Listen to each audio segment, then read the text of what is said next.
In fact, the best example of a social construct I can think of is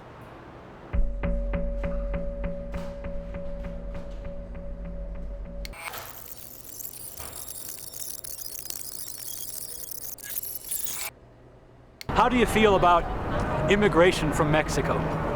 I think if they gonna come out here and live, they gotta abide by the laws. If they ain't gonna abide by the laws, they might as well get out of the country. Ooh, that's a good question. I think we got enough here. And just imagine how America gonna be 15 years from now.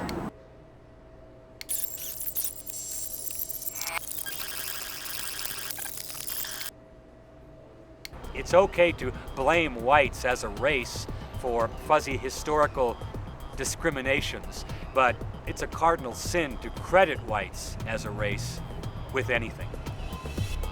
Your forefathers came over and they did their dirty deed and took most of the land, deceived most of the people, and the rest they killed.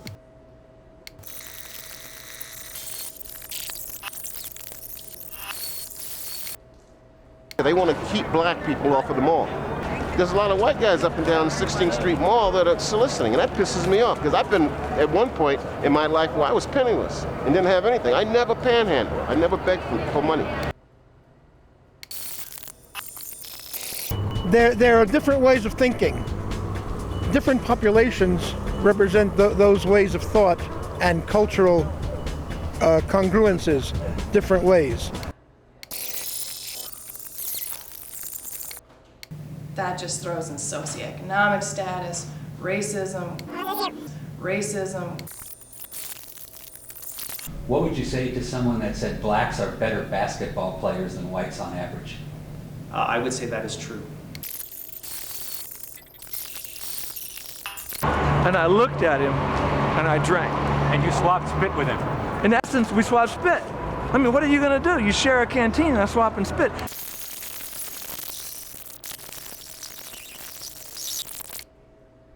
Race is an issue that I believe this nation cannot afford to ignore right now. Race is an issue that I believe this nation cannot afford to ignore right now. Race is an issue that I believe this nation cannot afford to ignore right now.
How you doing? About racism. Huh? About racism. Oh, okay. Can you answer some questions for me? Yeah. What's your name? My name is Daryl. Daryl? Yeah. Have you experienced any racism in your life? Yeah, a lot of times. I've been flat called straight out nigger in Phoenix, you know. Nobody ever called you a nigger in Denver? No. Okay. No, so I got to admit this is a better town here.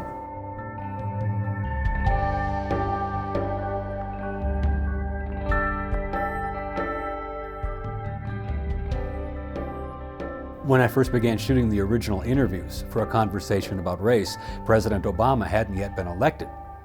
In fact, the conventional wisdom was, according to most people I spoke with, that America was too racist a country to ever elect a black man to the presidency.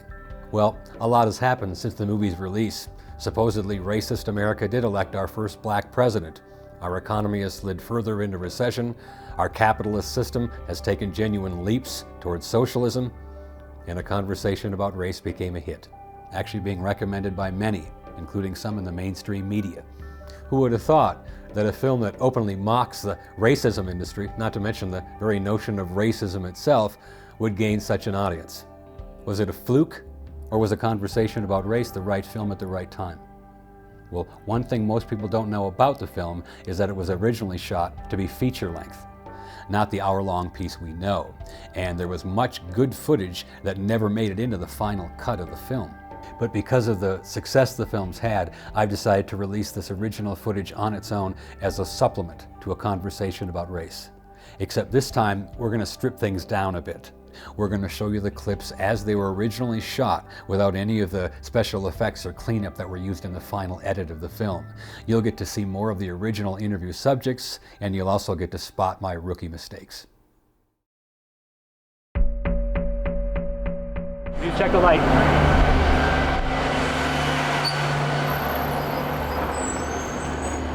There we go. Just so happens I prefer dating white women. So I went back inside. I said, do you think I'm a criminal?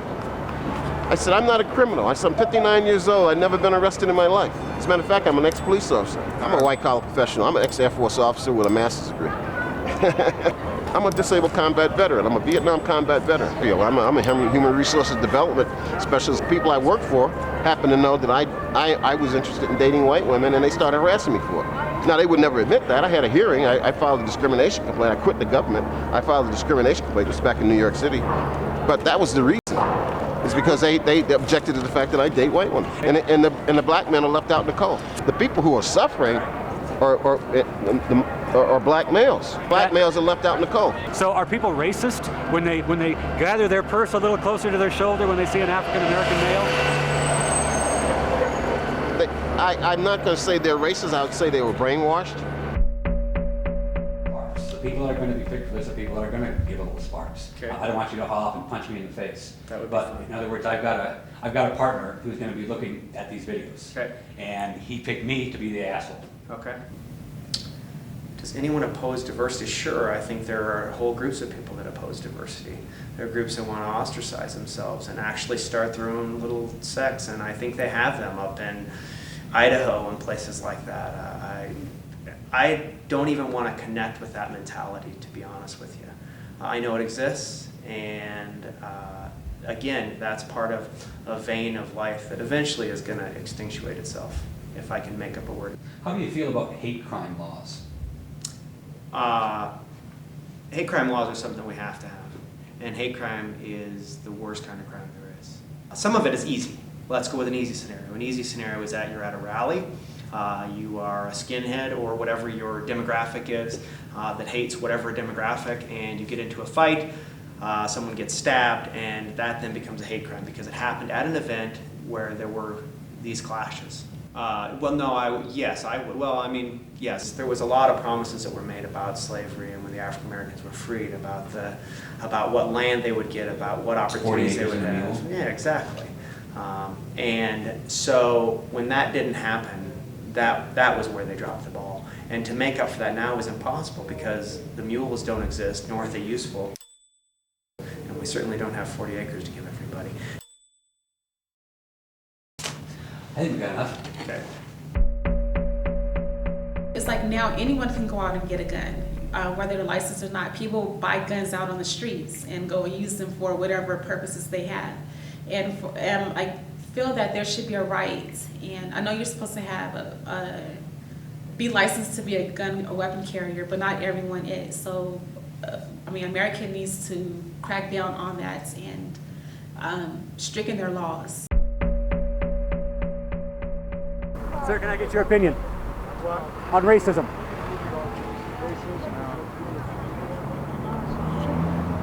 Just showing over, sir. We're using that for our background. Okay. What's your name, sir? My name is Ben. Ben, how are you, sir? Yes, and? We're talking about racism today. We'd like to know if you experience any racism in your life. Oh, yes. Can you give me an example? Oh, do I get to pick and choose anyone? Absolutely.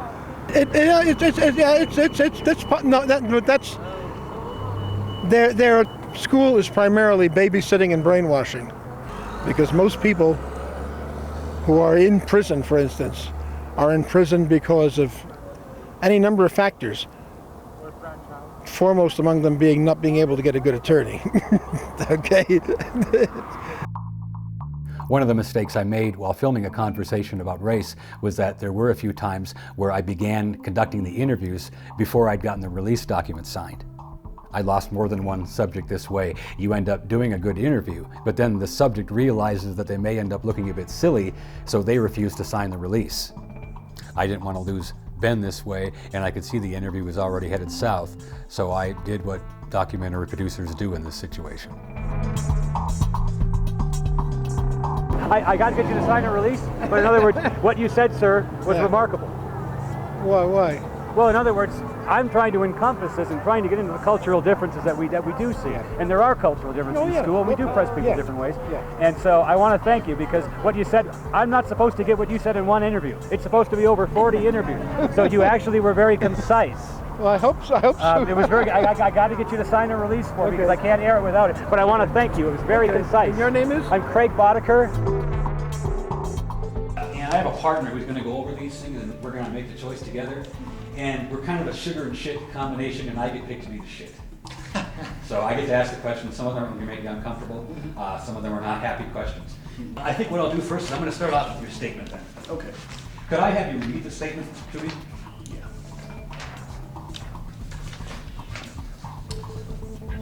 Race from a scientific and biological standpoint really doesn't even exist. It's ignorance and control mongering that has created this misperception that many still choose to uphold. We are all one, and there's no reason for this disconnection other than the paradigm of fear. If we can't, Okay. we'll try to get some good cuts. Okay. I'll do the best I can. Well, I appreciate you sitting out there and letting us keep your waiting like that. That's okay. You have to be careful how you categorize and generalize different parts of the world, because there's all kinds of people everywhere. Imagine that, huh? Yeah. So Randy is not just full of crazy mullahs, huh? No, it's well, I wouldn't even say they're crazy. They're very passionate about what they believe. I stand corrected. Well, you're not standing at all, so you're just sitting there asking me cool questions. Let's see. Does anyone in America still oppose diversity? I guess people who live in fear. And basically just to try and overcome my fear of people that are different than me. Well, I think the sects that you're going to find up in, and I'm saying sects, I'm not talking about brothels in Nevada here, folks. Yeah. The sects that you'll find in places like Idaho and the ones that are opposing this diversity are from this whole mindset of, again, fear. One common theme was fear. Most of the subjects felt that anyone who would oppose demands for diversity could only do so because they were afraid. So, accepting unchallenged the conventional wisdom position on race not only makes you a morally superior person, but it also makes you brave. Ready? I'll just open up Okay. some basic stuff here. Marianne, do you see racism in your daily life? Do I see racism? Oh, I'm sorry. Do I see racism in my daily life? I think that I do, because, and I'm just referring to myself now. I'm just referring to myself. So as far as, yes, I do. Because frankly, it won't be, I mean, here in the States, white people are going to become the minority. I do appreciate that the change in the dynamics and where your sort of place, the place white people had here, is going to be different and just really different, just a change. And that may be hard on some people. Do I feel any sympathy for these groups? I don't care about them. Marco? Yeah? We got to fix that. That's like 4 times now, and I don't want to hear it anymore. Well, do I think other people who don't agree with me on that have a right to their position? sure. As long as it doesn't lead to violent measures. Yeah, do I think affirmative action is a form of discrimination? I really don't. I think affirmative action is a means that is used to correct sort of sins of the past. Who would figure out when affirmative action measures have worked or done their fill? I don't know. Now, good answer. What I'm going to do, and that was just kind of a little practice about the technique for the interview, is that we're not actually going to have a conversation. I wish we could, but it's not going to make good video. Right. So what I need you to do is to kind of re-ask the question again. So if I say to you, are you a racist, Nick? I would say yes, as a white person. The first people in the United States were not white. They were our Native Americans. They were our indigenous people. And those were the true founders of America. They just didn't call it America. Did you say they were indigenous? Yes. Who are you referring to? The Native Americans. And you're saying that they're indigenous to North America? That they were the people that were here before us. I remember when, as a kid, going to Detroit and my mom's always saying, okay, we're going to Detroit, lock the doors. I'm going to go ahead and start. That's okay, Marco? Okay. Okay, all right. Let's see. Marcel? Yes. Do you see racism in your daily life? Do I see racism in my daily life? I'm not aware of it, but I'm sure that it happens. I should really just pay more attention to my surroundings, and if I looked for it, I'm sure I would see it. What have you done to promote diversity in your life? Well, I adopted a child that's not as diverse, is of a different race than me. Interracial marriage is one thing. You grew up in a solid white culture. Solid white. Did they treat you bad? Not at all. Not at all. I can remember one instance where some kid I didn't know thought called me Chinese or something. And he made fun of me for that. I'm like, and that stood out in my head because it was so rare. But no, really, everyone just was great. I didn't realize that until I got to college it could be a liability. Oh, this is a tough one. In my experience with black folks, in my upbringing in the South, in the military, where I was good friends with a lot of black guys, with people that I've eaten with, even among blacks, there's a level of, I wouldn't call it racism, but prejudice among the shades of black. Like we have a club in Ville Platte, Louisiana, that's a Creole club. I wouldn't be allowed to go in there, neither would you, because we're white. And somebody that's really dark black, like Nigerian black, wouldn't be allowed in. They keep a brown paper sack by the door, and they call it the brown paper sack test. And if you're darker than the brown paper sack, you can't get in. Now, is that racism? Yeah. I mean, I just look and see what I see. Can I guess that you're on the same page as Jimmy the Greek? In what? In other words, that there was an active program to grow larger slaves. Well, I know there was. This is not opinion. I know there's physiological difference between the average American black and the average British black, because I've been there and I've dealt with them, and they don't run as tall and they don't run as strong. I handed him my canteen. And you swapped spit with him? In essence, we swapped spit. I mean, what are you going to do? You share a canteen and I swap and spit. And at that moment, I realized how much racism was in there. And you took some actions to correct the way you think? Yeah, I handed him my water. We hung out, we went out, and when we were hanging out together, so I doubt my wife would be watching this, but it doesn't matter. It was before I was married. So I met a black woman. And we swapped spit too. Is that all? What? Did we swap? Do we do more than swap spit? I was 21. I was a lieutenant in the Army. That's a yes. Yes. Did any of the subjects make me lose my cool? I wouldn't necessarily say that I lost my cool, but there was one individual, I believe he was a Mexican citizen, who did manage to get a little under my skin. Okay. Any of these strike your fancy, or you just want me to shoot from the hip? Mostly the racism ones. Okay. Like the first set. Okay. Okay, I'll stick here. I'm still going to pick some from other ones based on your responses, but yeah, we'll kind of start off from there and see where we go. All right. Okay, all right. How you doing, Marco? Perfect. Okay, good. Thanks.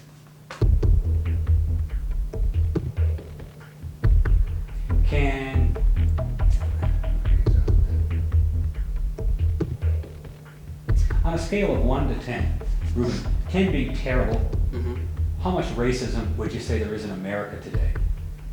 I'd say 7. So white people are at 66% now. From 100 to 90 to 66, where would you say, Ruben, would be about the right place for white people to be? I'm not sure because I don't know. There's a certain number you can give for a percentage of Caucasians here in the United States. 0% Caucasians would definitely be, it would be like extreme. But I don't know, 50%, 40%? You feel that would be a little more right? More balanced, more maybe? Balanced. In 1986, President Reagan granted the first amnesty for illegal aliens. I believe the number was close to 6 million. And the American government said, this is it. This is it. This is the last time. I believe there have been 3 to 6 other amnesties since then. My question to you, Ruben, is should we make our immigration policy more closer to Mexico's? Could you elaborate a little bit more? Did you know that in Mexico, an immigrant is not allowed to publicly demonstrate? I was not aware of that. Did you know that myself, as an American foreigner, if I go to Mexico, I cannot buy any beachfront property? No, I did not. Did you know that as an American, if I go down to Mexico, I cannot ask somebody to perform a government service for me in English? I'm not legally allowed to ask them. No. Did you know that if I come into Mexico illegally, I have no state rights whatsoever? I did not. Can you see how Americans start to take it? They feel like they're just being insulted by this country that sits beneath us, that thinks that they can deport all their problems to us. Solve all their problems, all their criminals, send them up here because they can't make their economy work. Yes, I get it. Well, America does make our economy work. Can you understand over time that people are going to start to form resentments? Yes. Do you feel that those resentments are racially motivated or not? I would say some of them. I can see the justification for it. I definitely can. I see it from their perspective, and but I do think some does stem from racism. You know, some people just flat out don't like Mexicans.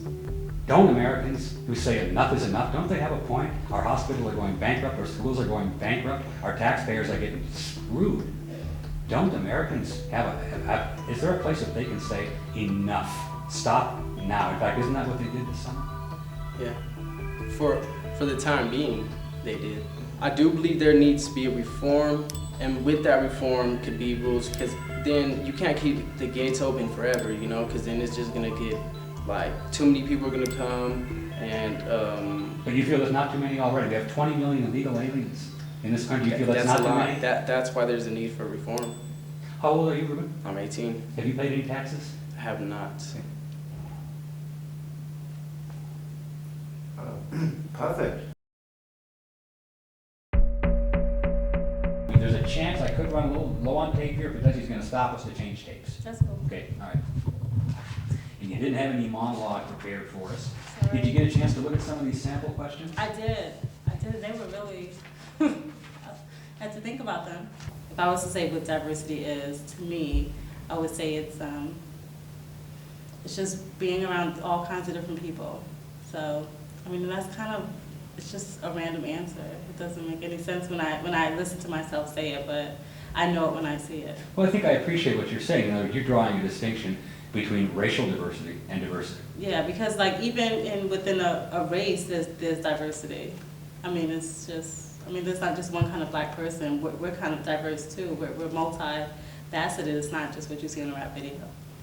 It's not. So, of course not. To me, there's different kinds of racism. There's like intentional and non-intentional. Like when, you know, it's like people just say things and, I mean, can you say, like, for example, like if I'm at work and I'm talking on the phone with someone and I'm talking with a coworker who is not black or whatever, they say, oh yes, sister, I understand what you're saying. And it's like, why would you, are you saying that to me because I'm black? Would you say that if you were talking to like an Asian person or? So Do you notice things like that? Yeah, you notice things like that. You notice that people are talking to you different or they'll use more slang and you're just like, dude, what are you doing? Why are you talking like that? I'm moderating, in other words, so I'll ask you for a little bit of your acting skills as well, sure, but while still keeping the opinions fresh and real. Most of my questions are not going to appear up either, so so I'll ask you to please enunciate. And I generally do, but yes, thanks for the reminder. So to me, the real problem with racism, other than the horrible sociological effects, is that for that individual who practices that as a habit, they're damaging themselves. I think I was watching Jerry Springer or something like that, and you see these guys with their Ku Klux Klan outfits on, and that's a sickening spectacle to start with, that these people have a whole social group based on hatred of others. The common thread in all these things that I see is that person is very insecure to start with. And when they put someone down because of their skin color, or for any reason, in my mind for that matter, it's building themselves up.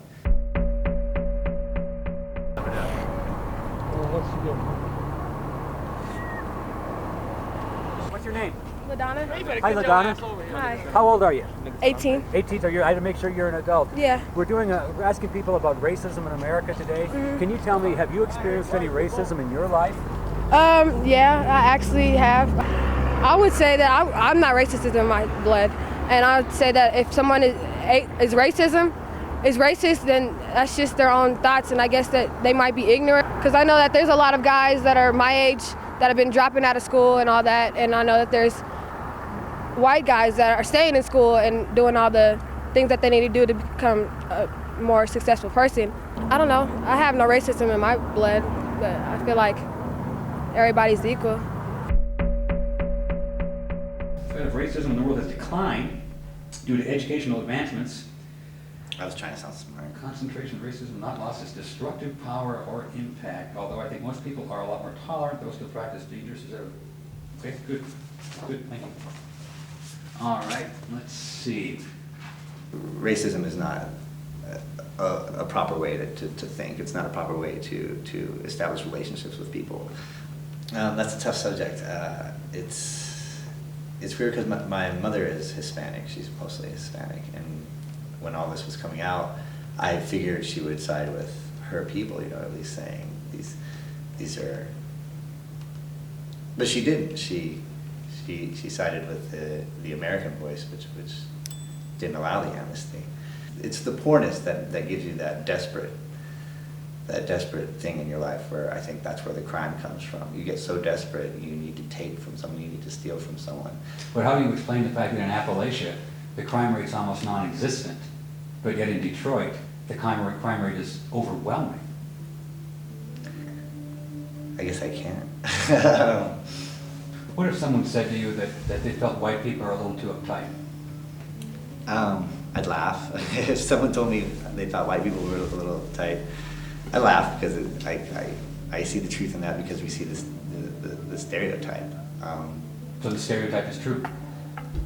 No, it just makes it kind of funny because you understand that stereotype. If I had to boil a conversation about race down to one point, what would that be? I would say that if our culture today is actually anti-anybody, it's anti-white people. Almost every one of the subjects, when I pressed them a little bit, did express some type of anti-white sentiment. Has anyone race committed more violence because of racism? due to another, or other than another race. Yeah, I believe Caucasians have. From, you know, the beginning of, I don't know, from the beginning of time, but from the beginning of history as I know it, white people have always kept other races down. There is no conditioned buzzword like racist for anti-white attitudes. And because of that, a lot of times we don't even notice anti-white attitudes even when they're right in front of us. From most of the people I spoke with during the interviews, the anti-white bias isn't the exception, but is in fact the norm today. You don't know if Europeans captured any African slaves? Yeah, they did. They did? Yes. They did capture them? I would say they did, yeah. Do you know that or do you not know? Just from the movies. There's nothing easy about being an African American female in the United States. I deal with racism on a daily basis. Sometimes the only way that you can respond to something well is when you're moved outside of your comfort zone. If someone told me I was racist because of that viewpoint, I would ask them first what their definition of racism was. Here, out of my face. You ready? Sure. Okay, all right. Maybe I can smell quick. Hey, it's all right. Everything's good. Let's see. Paul, do you see racism in your daily life?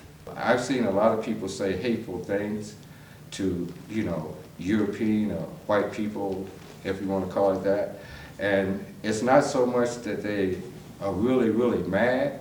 It's just like it's almost a chance for them to get something off their chest, you know, that's been bugging them a long time. They come up with this racist thing in order to protect themselves. And I think that's where it comes from, because they get a group of people around them that think like they do, and then they're off and running, you know. But if they have nobody around them, you know, that believe like they do or that they can influence, they're nothing.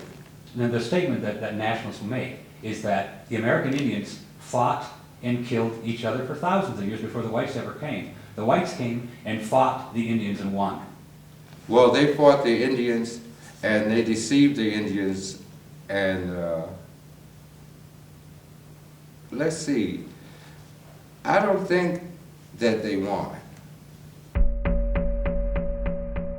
We're talking about life. We're talking about every day. We're talking about struggles of people and what they go through and what they experience. For instance, if you have like a stereotypically black name, Jamal or Tanisha or something like that, you're statistically less likely to be called for an interview. I have this theory that I think that the darker you are, the worse off it is for you. So I would say that there's a term called triple jeopardy. I don't know if anyone's heard of it or not, but it's if you're a lesbian black woman. You've got all three stigmas on you at once.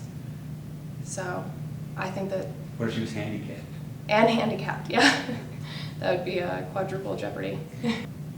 Is Martin Luther King Day an example of white people celebrating black culture? Yes, it is. However, it's one day out of the year. And beyond some people getting the day off, do people really think about black culture that day if they're not black? Nobody should be refused cab fare no matter where they're going. They should just have safety lines, you know, if they get in trouble, call on the radio or something like that. So if you don't want to go to the neighborhoods, don't drive a taxi? Exactly. If you don't want to pick up a customer that's black, white, Asian, Latino, don't drive a cab.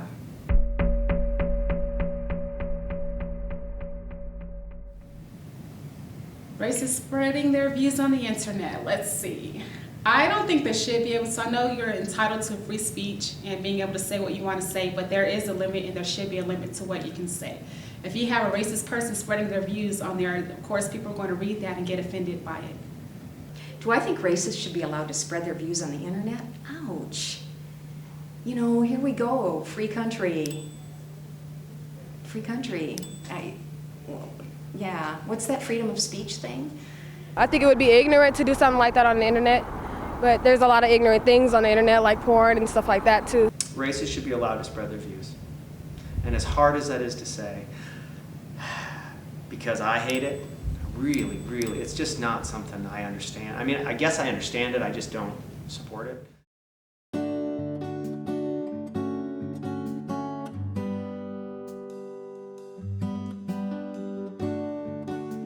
One thing I would like to say about the interview subjects is that they all deserve credit for their honesty. It's easy to poke fun at them for their disconnects, and everyone knows through editing we can emphasize those. But I'd kindly remind anyone that this subject is a slippery one at best, and that many of us might have appeared just as conflicted had we been in the hot seat ourselves. The cause of all their disconnects is not that they're thoughtless or uneducated people. It's that this whole construct called racism itself is invalid. That's why I wanted to be sure to include some clips that demonstrate that the subjects are intelligent people and that they are capable of reaching reasonable conclusions as well. And it's kind of a touchy subject, but I think this is becoming more true, and it is maybe more acceptable now, that I think it's time to move beyond the idea that there should be any affirmative action based on somebody's skin color. It's still racism. You know, here's the deal. I think we're all a little bit racist because we're all everything. And if you say that you're not a racist, then that almost scares me more than if somebody said they were a racist.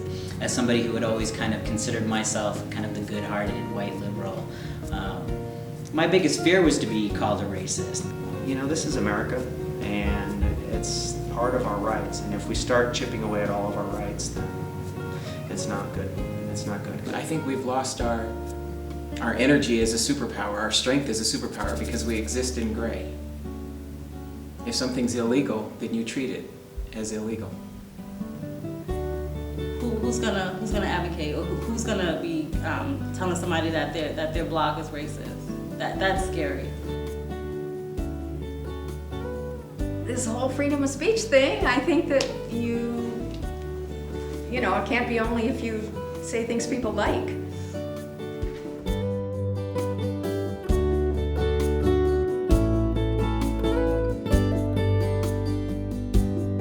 So if you abolish the word racism, do you replace it with something, or is there a bigger construct that we should be dealing with?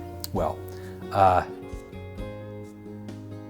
our founding fathers set forth this miraculous set of documents, our Declaration of Independence and our Constitution.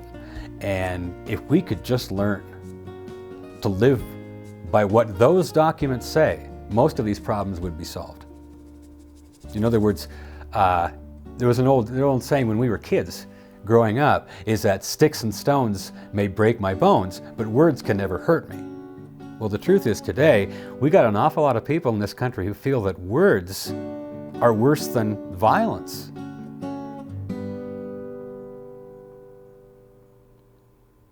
Should I expand?